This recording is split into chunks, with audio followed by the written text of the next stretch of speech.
Hello, welcome to this video, and this video is going to be called, When It Comes to Music, Why Is Everyone So Angry? Now, that title has just been to bring you here, really. A better title would be, When It Comes to Art and Music, Why Is Everybody So Angry? That would be a better title, but it's a bit wordy, and it's got the word art in. So that's why I've got those it'll draw me more people here. I'm still going to talk about that. I'm going to talk about music on here. But a better title, the original title I wanted to have was, Why Is Everyone So Angry? So I might do that in big letters. So that's all you see. Why is everyone so bloody angry? You know, why is it that on this channel, when I do a rant, people love it? You know, I'm not really angry when I have a rant. I'm pretending. You know, I find it funny. I'm lampooning the idea that I'm sat here ranting to you. And I think you know that. It's a knowing rant, isn't it? You know, if I sit there and get annoyed with, I don't know, what could I get annoyed with today? What would be something to get annoyed with? Pavements. I mean, bloody pavements. You know, sitting there, nowhere near as good as a bloody road. A road you can drive a car down, it's got stripes, it's got artwork on it. What's a pavement? It's just a rubbish road for people who want to walk. Who wants to walk in this day and age? You know, I tell you what I want it, bloody people who are obsessed with climate change, that's who wants to do it. You know, they want to walk down the bloody road, not in their cars. I want to be sat in a car. I don't want to get caught out in the rain, you know, just so I can save the bloody planet. You know, hopefully if it gets a bit warmer, there'll be less rain anyway. You know, so those people want to walk up and down, well, you have to worry about that, but I'm not going to get stuck in the bloody rain for them. I ain't going to save them climate change Nazis, you know, just with their stupid pavements that they want to walk up and down. And then kids riding up and down on the bike. When I was a kid, it was against the law. It was against the law. You went to prison if you rode on the pavement on your bike. Now they don't care. There they are, they're motorised scooters, up and down they go, you know, here and there, knocking old ladies over. Right, I would cut their feet off. I would catch them and I'd say, if you ride a bicycle on a pavement, then you should have your feet cut off. And then let's see how far they can ride then. You know, pavements. And they go up and down, don't they, with people's driveways. Disgusting things. Dogs go up and down and they're doing their mess. We have to walk up, and I ain't going to walk on a bloody pavement. Get rid of pavements. We should have tunnels in the ground for people who want to walk. They should be hidden from view, under the ground, where they can't be seen. They see, I can do that all day long. And you love it. You come here. Why are people so angry? Let's see what this video's got to say. Oh my God, Andy's ranting. Oh, it's brilliant. I love it. I love it. So, you know, the first thing to say, there's a currency in being angry. What did John Lydon say? Anger is an energy. He said it over and over again. Right? It is an energy. We like to see it. We like to see people get angry. It draws us in. So here on the internet, anger is a good thing. It whips up the gaze of the zombie-like viewer. Oh, what can kick me out of this zombie-like state as I scroll down my phone? There's a flower, there's a dog, a nice beach, someone's eating their dinner. Oh my God, someone's on a train and they're really angry. Why are they angry? Oh my God, because he coughed. Too much shouting, you see, he's brought the phlegm up. This person's really angry, look at them. Oh my God, they're kicking off now. Oh, this is funny. Oh, that's funny. See, so this is the basic thing that, you know, before we get into the real nooks and crannies of all this and how it relates to music and art, then, you know, just remember that. You know, remember how anger, you know, and so it's easy to be angry nowadays, okay? You know, if you say something people don't like, there will be somebody who will get angry and they'll call you a name, all right? Now, in the real world, if someone calls you a name, what do? You smack them in the face with your fist, don't you? What did you call me? I said you were a crank. A crank? What's a crank? It's like a weirdo. It's like someone who's like got mad ideas. You're saying I've got mad ideas, have you? Do you want to step outside? Do you want to step outside? That's what the world should be like. You know, don't have a go at me. But you're hidden behind your phone, aren't you? You're hidden away from view. Right? You can say all these things. That's the next thing I wanted to say. You could tell this has been motivated by something, can't you? But I ain't going to say what. Because I have too much respect for people. Even idiots I have respect for. Anyway, so why is it that people get so angry? Why is it that I can make a video and most of the comments are lovely and I put a lovely little heart on them, all right? But there's always somebody, and I think it's personified by this phrase. You could drop this phrase on any of my videos and it's an instant kick in the nuts. So I can tell you what it is and you can all do it now. Or in fact, I implore you to, those who are watching it, I want you to put this phrase on my comments. Let's fill it up with this phrase. And the phrase is Pink Floyd ? Right, drop it on anything. Pink Floyd ? I see it about 10 times. It proves that we are a species united by our species because we do think the same. It does totally show up the idea of subjectivity that so many people in watching my video could come up with the same retort, the same criticism, which is Pink Floyd ? Here's my top 10 bands of all time. Pink Floyd ? Here are some of the greatest concept albums of all time. Pink Floyd ? You know, why do people get so angry about music? Pink Floyd ? It just works in any context. You can just throw it in there every single time. It's a question.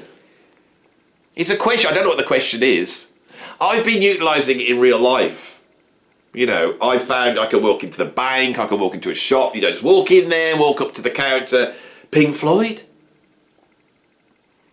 Right? And in real life, it just doesn't work. I've tried and tried. But here on my channel, any of my videos, just go and find any of them. Who's the greatest guitarist of all time? Pink Floyd ?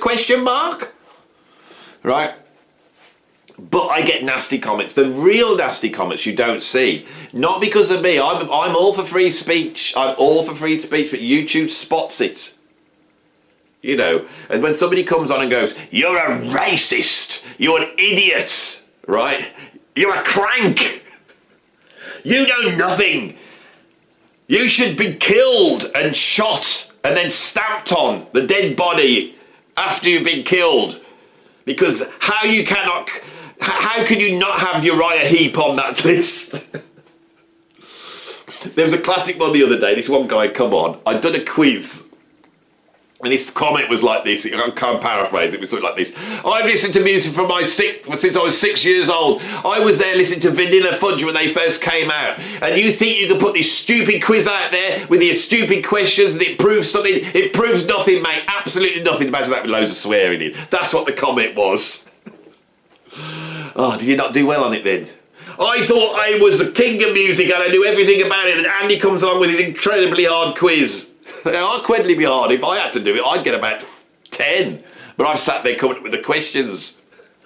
Some people find it fun. I like Andy's because they're bloody hard, you know. You know, it's like in the UK, when I go and pick the kids up from school, there's this radio show called I think it's called Brain of Britain. The questions are unbelievably hard, and I think you have to link things together by a theme.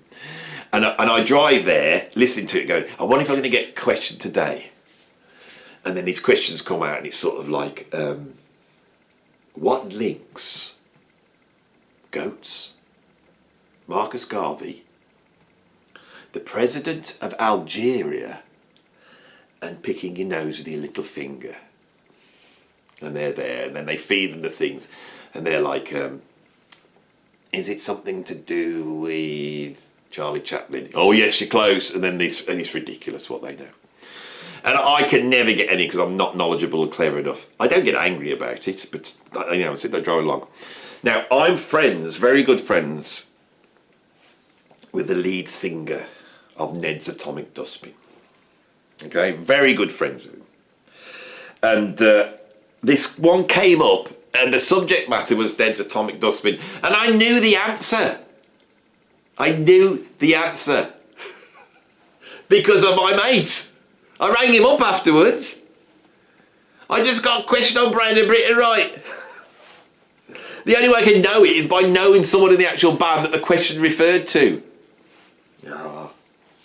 Anyway, I've totally lost my train of thought.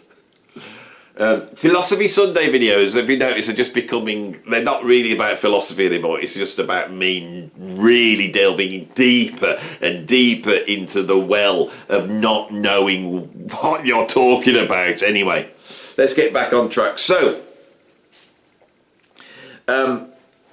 it got me thinking, why do people get so angry about music and art? What is it that makes them so angry? And why is this getting worse and worse? Now, I've said some of the things, is that the algorithms and the nature of, the sort of capitalistic conduits of entertainment, which is Facebook and Instagram and YouTube and all that type of stuff, it will favour sort of conflicts. Of course it will. That's the first thing that we need to say. And the second thing is people are hid behind the wall of anonymity, or the fact that they are far away, so you can't actually punch them in the face when they insult you. I always try, if I'm having a conversation, because this is the next thing. This is the next thing. I did my degree in fine art, right? So I studied art. I was a painter, and I studied art, and we had to question the nature of art. And so the way you did that was by questioning it. Now, the good way to find out about something is to prod at it, right? To test it, to find out the limits. If somebody comes out with a piece of art or a statement, or they say this is an opinion or whatever it is, prod at it, right? Western culture is based upon that. Science, art, music, it's based up against that prodding. You should do this. Right? You might prod because you don't believe it's the case. Or, even more incredibly that human beings can do this, you could take the opposite opinion of what you've got and test yourself with that opinion. Right? When I did my degree in art, this was what we were trained to do. So I have always seen myself as a contrarian, and I have always seen contrarianism linked to creativity. Right, so a lot of the creative ideas I have are rooted in trying to go against the norm, the conservative norms. Now, I'm all for conservative values. I think they're important. Conservative values are about conserving ideas that are useful. Right, progressivism is the idea of moving forward and leaving that stuff behind. The tension between those two things, that tension is massively healthy. But we're in a situation where those two ideas are not only pulling each other too much and becoming too, sort of ideologically fixed here, so there's no actual conversation going on in the middle, but also aspects of both of them are intertwined because of the fact that people are taking a position that they're either progressive left or conservative right. Because you've got that going on, people are taking ideological positions. They won't budge. Right, so now there's actually, for me, a much more profound, sort of political state, if you want to call that, which is sort of malleability in the middle, in the centre, and then at the two extremes, the same thing, authoritarian, totalitarian, based upon dogmatic ideologies, right? Now, this is a moral thing, and I have said over and over again on this channel that I believe that morality and ethics come from art. It's the ability for us to be able to negotiate what we think is beautiful. So let's take a thing like racism. Because I get accused of being a racist on this channel. I get comments where it'll just say, you are a racist, right? I also get called a cultural Marxist as well. There's one guy that keeps saying that I'm a cultural Marxist, and I absolutely am not. In fact, I'm quite active in working. against cultural Marxism. Anyone watches my channel will know that. So I find that really strange, you know. Anyway, so where was I? I lost my thread now. Oh, I've really lost my thread now. So yeah, racism. Let's take a thing like racism, right? Now, racism is a moral position that human beings have negotiated, okay? And so we can define racism as being the assumption that one group, racial group, is better than the other, right? That is superior. That has become the classic definition of racism. But when I was a kid, that wasn't the definition of racism. It was a different definition. When I was a kid, the definition of racism was judging someone based upon their race. Right? It didn't take group identity into account beyond the fact that it was saying, right, that you believe that person belongs to a certain race. That's an assumption already. Straight away you've made an assumption about that person. And then by that you are then going to make an assumption based upon that assumption. All right?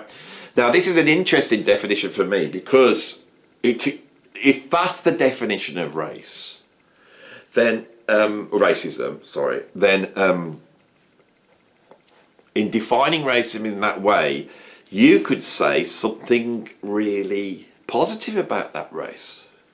I think that and I won't name the race. Or let's come up with a new race that I can. Let's talk about Vulcans. So Vulcans is the race that I'm going to, because then I can sidestep the insane, you know, totalitarian, authoritarian, you know, rules of speech that have been thrust upon us by the bloody ideologues. You can tell I don't like it, can't you? So let's say Vulcans. So I could say, all Vulcans smell. They smell. Right? Now, that's a truth statement, which could be the case. It could be that if you go up and smell every single Vulcan, that there is a smell. It could be. It's a basic truth statement. Right? Now, and this is what I find difficult, because this new version of the definition of what racism is which is that the assumption that one racial group is superior to another, and creating sort of meta-narratives that reinforce that and all that stuff, the all complex definition of what racism is, that straight away negates the possibility of a truth statement. Okay? Especially if you assume that the truth statement is morally good or bad, because that has to be negotiated. So we're in a really complex area, which is why modern identity politics is so complex, because it has to try and state that, right? So this is a difficult one. How do we decide what's good or bad? So say somebody smells. Now we assume that they smell bad, right? That's the point. They might smell nice. If I say all Vulcans smell, it might be that they all smell of roses. Okay? You see? This statement's ridiculous. It's stupid.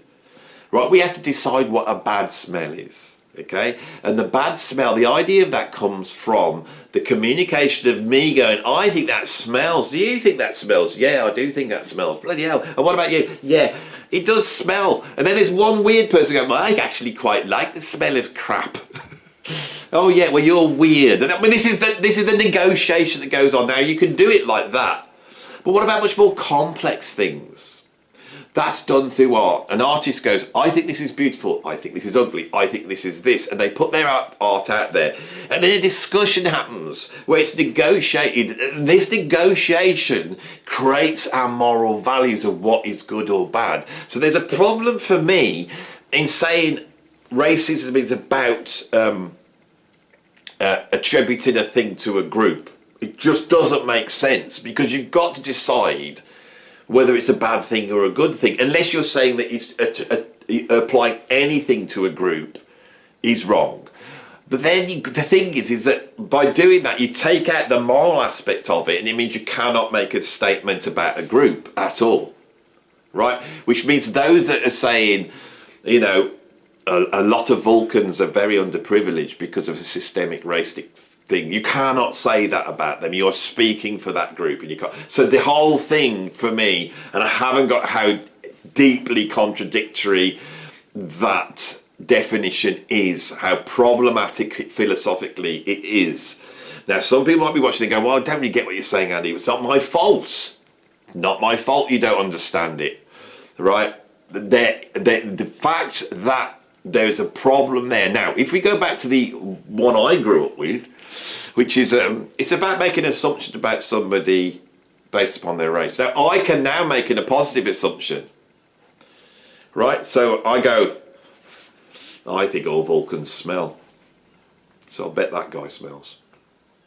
That is racism. Racism is a prejudice applied to race, right? And the negotiation for that happens within the arts. Okay, so what do I mean by that? Well, say that you have decided as a moral stance that racism is bad. Now, the only reason why you think racism is bad is because it exists in society. So the racism's going on, right? You see it and you think, I, the individual, right? I think that that's bad. Why do you think it's bad? Because how can you know about somebody based upon some arbitrary belonging to a group which is fluid? Because it's the other thing about race. There is no Vulcans and blacks and whites and all this. It's a big stretch. We are all one species and we are all of one type. Yeah, but Andy, it's not like that. Because you've got culture, haven't you? Nope, you haven't got culture. Right? You have got culture, but not culture linked to race. The term race has got nothing to do with culture. Right? They're not linked. Do I have to explain why that is? If you're a Vulcan that lives in one country and they have one set of cultures, and then you're a Vulcan that lives in another country with another set of cultures, then there's two different cultures going on. And then a non-Vulcan that goes and lives in that culture will have a better understanding of that culture than the person that wasn't in there. Right? Culture is not linked to race, it's linked to countries and areas and things like that, and family background and all that type of stuff. Right? A rich Vulcan culture is completely different to a poor Vulcan. Right? So doesn't make sense. That doesn't make sense to me either. So race is fluid, right? It is not linked by culture. Can't be. Then you could use what most intellectuals use, which is the phenomenological argument. You belong to that race because you think you belong to that race, or you perceive someone's you perceive someone else. So you're mixed race, but you look Vulcan. You're half Vulcan. That Spock was half Vulcan, wasn't he? We look at him and go, yeah, but he might be half Vulcan, but he looks Vulcan to me. He presents as Vulcan, right?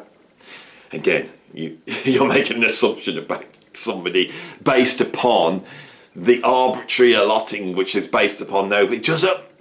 You're basically saying, I think that person's that race because I think that person's that race. It's circular. It's an awful way of doing it. So how do we take this out? Well, what we do is we have to go back to that original idea of what racism is.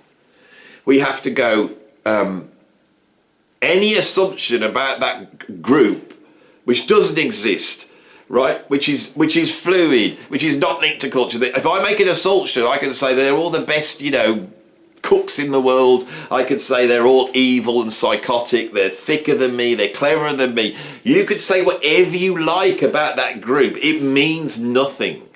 Absolutely nothing. Right? You could say it's racist to say that. But then the possibility is the fact that the truth statement you said is correct. All Vulcans have pointy ears. You can't say that about Vulcans. Yeah, but they do have all got pointy ears, haven't they? Yeah, well, no, they have all got. What about so-and-so? he had an accident, he had his ears removed, he hasn't got pointy ears. Oh yes, that's true, so okay then. Except for the ones who've had their ears amputated in some sort of accident, they've all got pointy. See, this is the problem with this, right? So you have to come up with a definition that works. Now the fact is, when you say all Vulcans have pointy ears, you can say, well, it could be 95% true. That's sort of true, isn't it? It does not matter. It does not matter, because what is wrong is then going up to that person and assuming, you know, are you a Vulcan, mate? I bet you got pointy ears. No, because I had an accident and they were amputated. You just made an assumption about me because I'm a Vulcan. You shouldn't do. That 101. That's the definition of racism to me. But it has been changed, hasn't it? It's been changed. Now, if we apply this to art and music, okay, this starts to come out in a number of positions that we can see. The positions to me are basically based upon objectivity and subjectivity. So if you're over on the left, on the progressive side, you're going to tend to think that all art is subjective. It's all in the eye of the beholder. You know, the thing about my art is that, you know, I do my art, but in the end, I'm not interested in what I'm saying. If somebody comes along and they interpret it in their way, that's entirely valid. Their interpretation is entirely valid. That argument is the postmodernist argument. It's the justification of do whatever you want, because it doesn't matter what you intend. And that comes from the death of the author. It's the idea of the actual artistic intent of the artist doesn't exist. They are just basically regurgitating a meta-narrative, you know. There is no absolute truth. The only absolute truth statement is the postmodernist statement that there's no absolute truth. Of course, if there's no absolute truth, then that statement's not true. And so there is absolute truth. But that tautology, the postmodernists don't give a toss about, as long as they can maintain their position over on that side. Right? This is these are the philosophical problems that exist within this. And those are the philosophical problems that exist when you say that art doesn't really have a meaning. You phenomenologically put the meaning on the art. So why do people do it then? Well, they just do it, don't they? It's a thing that they do, you know. It's like I get my cat and I, you know, cover it in paint and get it to walk over the canvas for a while, and then I put it on the wall, and then somebody looks at that and they go, oh my God, that reminds me of my wedding, and they burst out crying. And that response is perfectly valid, and that's what the art's about. Yeah, the response is valid. Everything you said up to there was right, except for the fact that art actually doesn't work like that. And everybody knows that. Everybody, because art actually doesn't work like that. The way art works out is it makes the assumptions that we're human beings. And right, by saying we're human beings, which means we're biological entities that are more similar than we think. And that you can communicate ideas aesthetically to those biological entities. And the biological entities, because of their genetic makeup and the things that we think are right and wrong and all the things that come from that, right, that we are bounded by the commonality. It's the idea of integration, that we are all one big family, we are all one the same, and we can be communicated to. You know, and when a Vulcan looks at the Mona Lisa and the non-Vulcan looks at the Mona Lisa, they are actually sort of getting a similar, it's the assumption that we are human beings and getting a similar response, right? Not a different response for everything. It's just not true, right? It doesn't take much logic to throw that idea. Now that idea is there. Everyone thinks that's the case. You know, everyone thinks that's the case. They really think that if I held up a picture, you know, of somebody with a bullet going through their head, that some person will go, I find that really upsetting because it's the moment of death and that frightens me, right? Who do this? I just don't get that at all. It just makes me so happy when I see that bullet going through. It just looks so beautiful. Well, when I look at it, it makes me feel sentimental for my dear grandmother who died with a bullet. This is not the reaction. Is that there are we do have our local historic response, but the response to that will be pretty much the same. And people who go, well, I love looking at that, we will then, through the art and their reaction to it, be able to put them off and go, that person is strange. And then our sort of repulsion barrier is justified in going, let's remove that person from the social group because they're strange, because their reaction to that art is strange. Now, actually, that fundamentally is called discrimination. And discrimination is a bloody brilliant thing. You know, if I go to the fridge and there's like 3 apples in there and 2 of them are covered in horrible mould and maggots, I will discriminate and pick the nice apple. Discrimination is what human beings are made upon. But we should not discriminate based upon arbitrary, like, identity group traits that we have inflicted on those groups. You know, certain things are set. You know, there are certain things that are set. I hate to say it. I was just about to say, you know, biologically we have male and female, and that's set. So you can say, but you know, obviously we're not allowed to say that because obviously the identitarian authoritarian, you know, will say. So I'm not saying that. Of course, there's you know, gender's a fluid thing. Of course it is. There's no way I'm going to say that that's not the case. But when it comes to race, race is not fluid.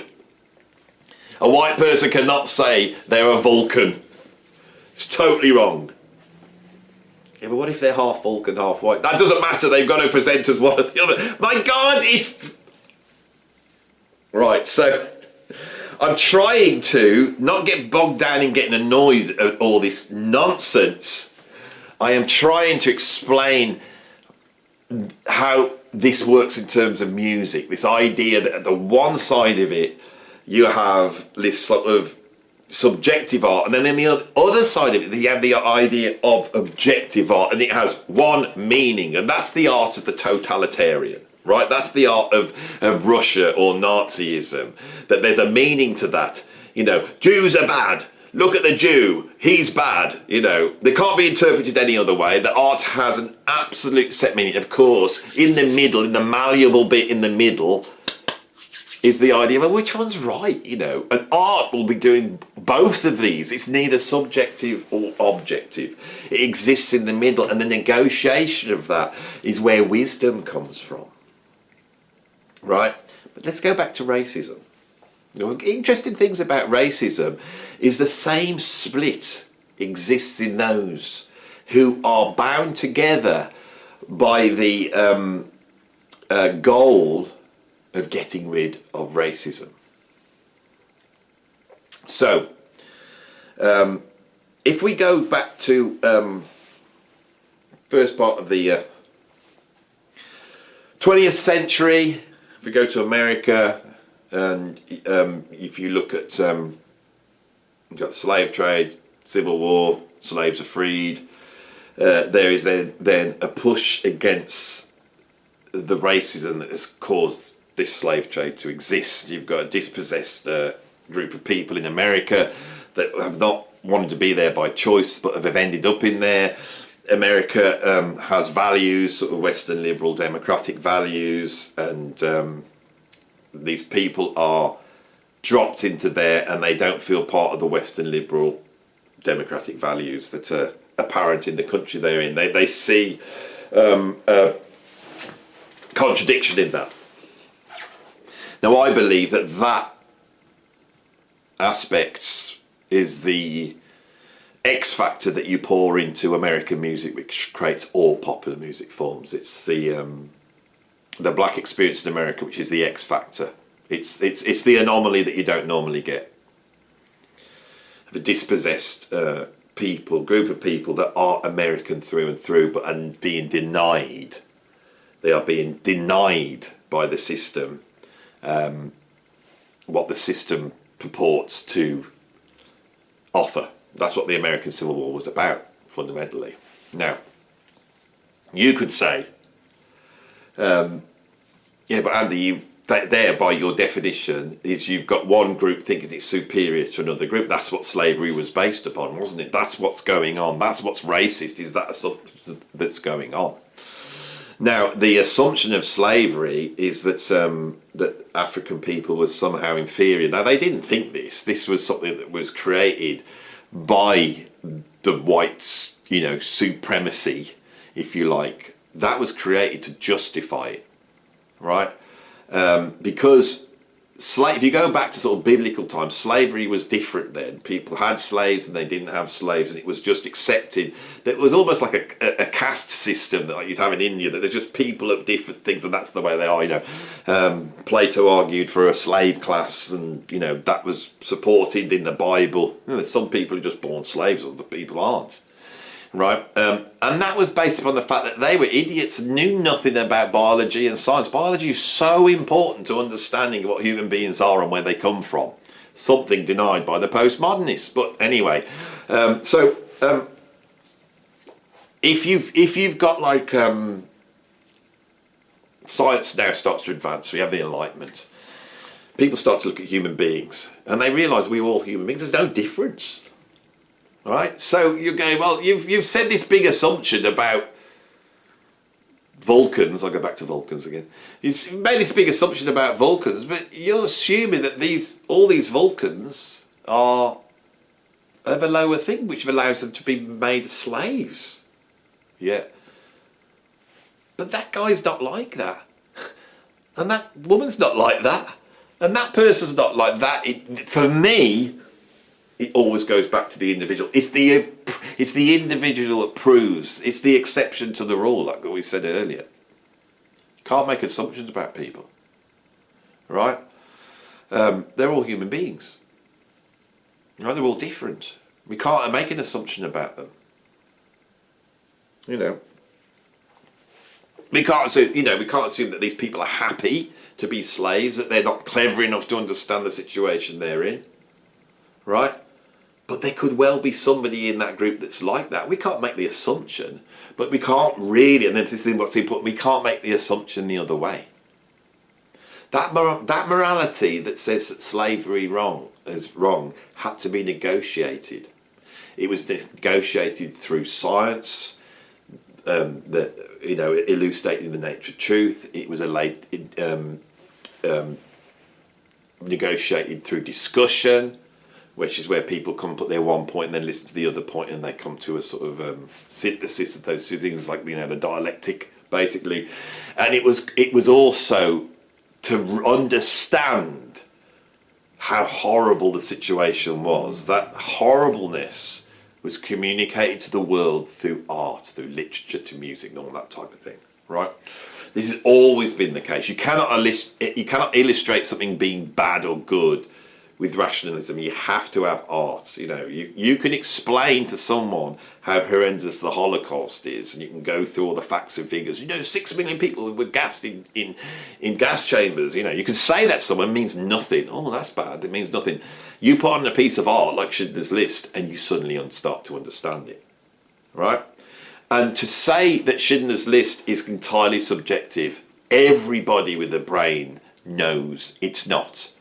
Schindler's List makes a point. The Holocaust was bad. Anybody who watches this understands that. That's how art works. If you take that out about how art works or music works, it doesn't make sense. You may as well not have art and music. Sorry, social constructionists, right? Sorry, but that's the case. All right? So, why do people get so angry? Because we have these two positions, and these two positions are becoming ideological. My phone's ringing. I will stop.